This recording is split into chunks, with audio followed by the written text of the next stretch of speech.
Hello beavers, மகாநதியின் இப்ரமோ Kaveri எனக்கு விஜய் தான் வேணும் அப்படின்னு சொல்லிட்டு டேரெக்டாக அவங்களுடைய அம்மா கிட்ட சொல்கிறாங்க.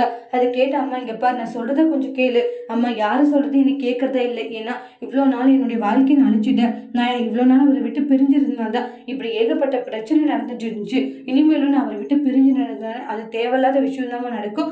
அதனால் இனி எனக்கு விஜய் வேணும். நான் ஆசைப்பட்ட மாதிரி விஜய் கூட வாழணும். அம்மா ப்ளீஸ்மா, நீங்கள் மனசார என்னை அவங்க கூட வாழ வைங்கம்மா அப்படின்னு சொல்கிறேன். அது முடியாதம்மா, ஏமா இப்படி பண்ணிட்டு இருக்கீங்க? ஏன்னா எனக்கு உண்மையிலே விஜய் ரொம்ப பிடிச்சிருக்கு. நான் சந்தோஷமா வாழ்வோம்மா. அவர் என்ன நல்லா பார்த்துப்பாரு. வெண்ணிலா இனி எங்களோட விஷயத்துல தலையிட மாட்டா, இன்வால்வ் ஆக மாட்டா. எனக்கு நீங்க தான் உதவி செய்யணும் அப்படின்ட்டு ரொம்பவே ரெக்வஸ்ட் பண்ணி கேட்டுக்கிட்டு இருக்காங்க. அப்புறமா சாரதா கிட்ட எல்லாருமே பேசுறாங்க. கங்கா, அவங்க மாமியார், அவங்களுடைய அத்தன்ட்டு எல்லாரும் பேசுறாங்க. சந்தோஷமா இருந்துட்டு போட்டுமே, அவங்களோட லைஃப்ல நாம ஏன் இன்வால்வ் ஆகணும் அப்படின்ட்டு எல்லாம் சொல்றாங்க.